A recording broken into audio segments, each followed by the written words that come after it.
wabarakatuh. Baik, di sini saya akan menjelaskan tentang teori emosi.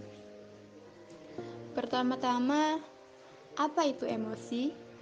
Emosi itu ialah perasaan intens ketika kita bertemu seseorang atau sesuatu.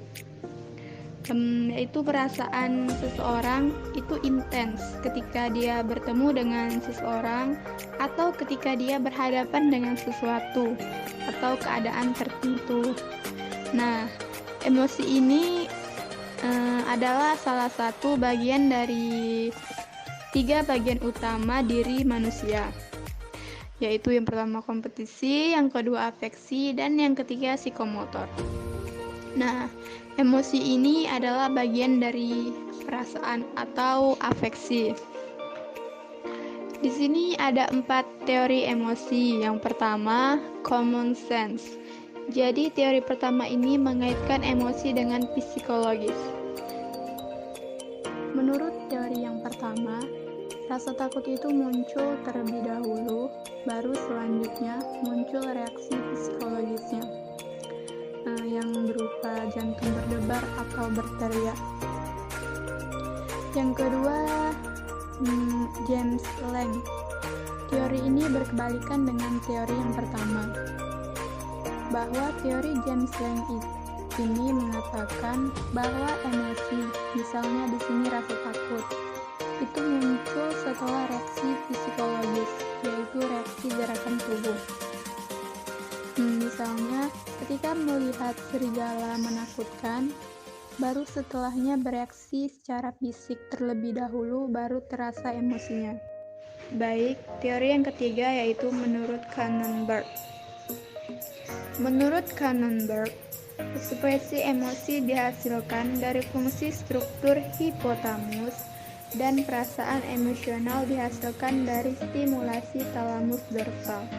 Contohnya, misalnya ada anjing atau serigala menakutkan. Itu akan diterima oleh otak dan diproses, dan secara bersamaan rasa takut dan reaksi psikologis itu muncul. Teori yang keempat yaitu menurut Schechter. Menurut Schechter, emosi adalah hasil dari 2 faktor, yaitu proses fisik dalam tubuh, seperti aktivasi sistem saraf simpatik misalnya. Penelitian ini disebut sebagai gairah psikologis. Perubahan ini dapat mencakup hal-hal seperti memiliki jantung mulai berdetak lebih cepat, berkeringat, atau gemetar.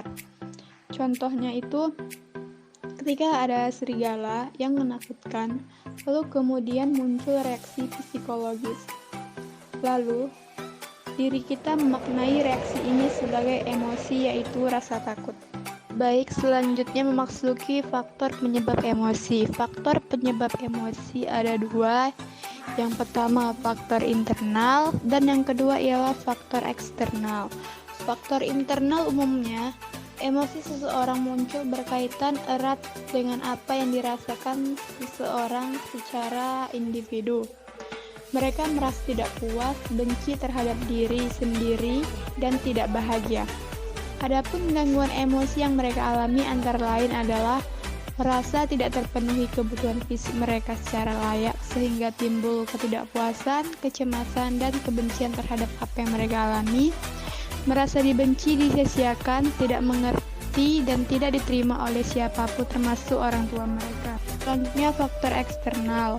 Menurut Harlock dan Cole, faktor yang mempengaruhi emosi negatif ialah meliputi orang tua atau guru memperlakukan mereka seperti anak kecil yang membuat harga diri mereka dilecehkan. Apabila dirintangi, anak membina keakraban dengan lawan jenis.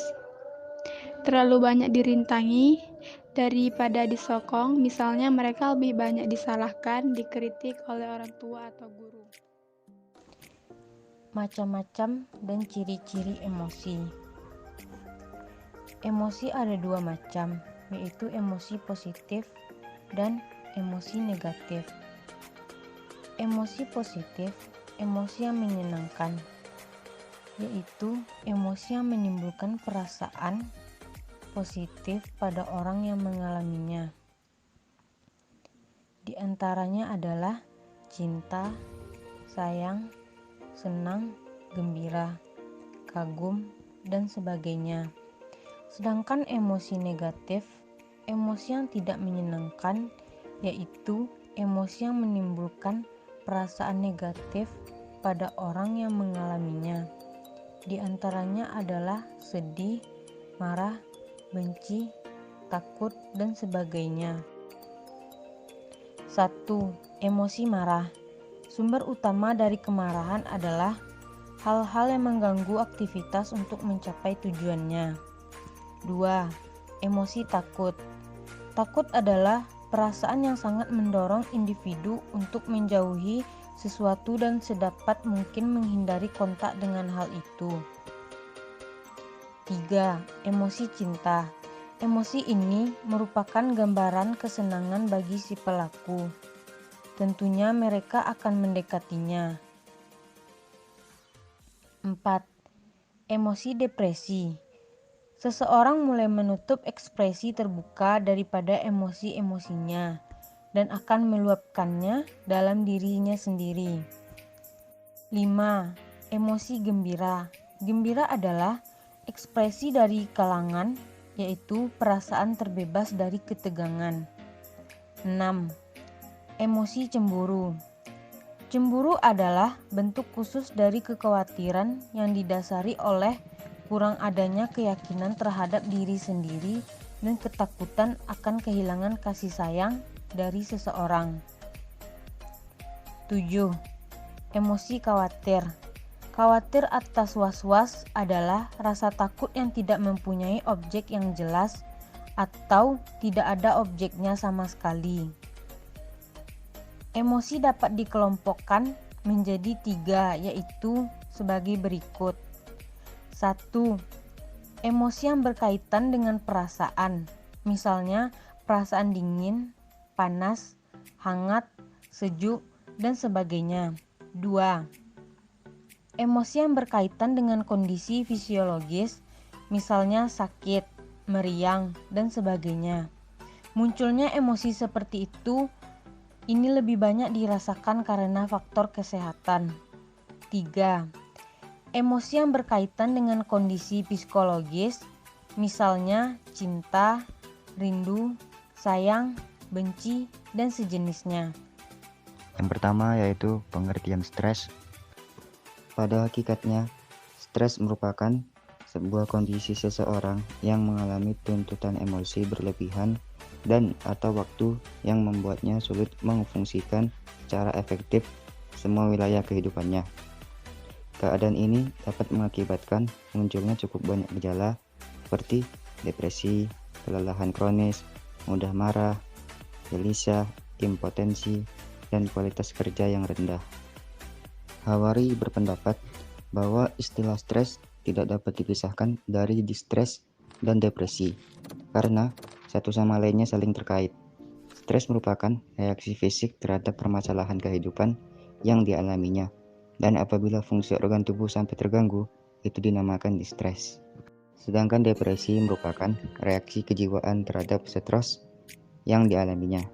Menurut Dilawati, stres adalah suatu perasaan yang dialami apabila seseorang menerima tekanan.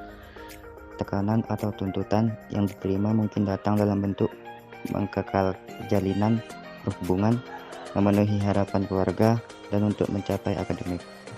Berdasarkan uraian di atas, dapat disimpulkan bahwa stres adalah sesuatu peristiwa atau pengalaman yang negatif sebagai sesuatu yang mengancam ataupun membahayakan dan individu yang berasal dari situasi yang bersumber pada sistem biologis, psikologis, dan sosial dari seseorang. Yang kedua yaitu aspek-aspek stres.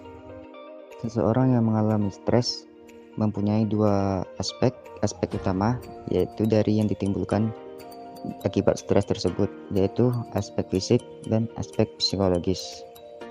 Yang pertama yaitu aspek fisik.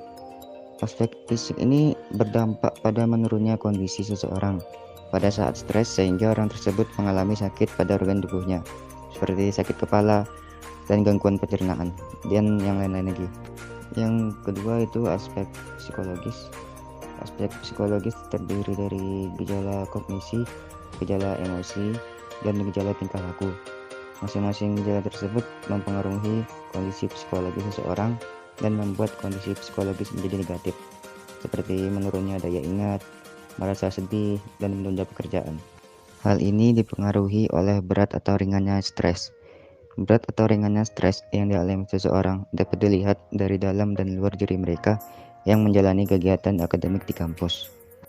Berdasarkan teori yang diuraikan di atas, maka dapat disimpulkan aspek-aspek stres terdiri dari aspek fisik dan aspek psikologis. Aspek-aspek tersebut dijadikan sebagai indikator alat ukur skala stres akademik. Faktor-faktor penyebab stres itu ada 5. Yang pertama yaitu konflik dengan rekan kerja. Konflik dengan rekan kerja ini yaitu ketidakcocokan pegawai dengan rekan kerjanya, sehingga menimbulkan stres di antaranya. Yang kedua yaitu tak bisa menahan emosi. Apabila dirimu tidak bisa menahan emosi, berarti tandanya dirimu sedang dilanda oleh stres. Dan yang ketiga yaitu tumpukan pekerjaan. Tugas-tugas yang diberikan sehingga menumpuk, yang satu ini belum selesai, kemudian datang lagi tugas-tugas yang baru, sehingga tugas-tugas merampung dan tidak ada dapat terselesaikan oleh seseorang, sehingga menimbulkan stres baginya. Dan yang keempat yaitu notifikasi di luar jam kerja. Dan adapun yang kelima yaitu masalah personal. Masalah personal ini yaitu masalah individu, seperti masalah dalam keluarga, sehingga masalah ini membuat individu tidak dapat menjalankan dan mengerjakan peranannya dengan baik di dalam berkeluarga. Terima kasih.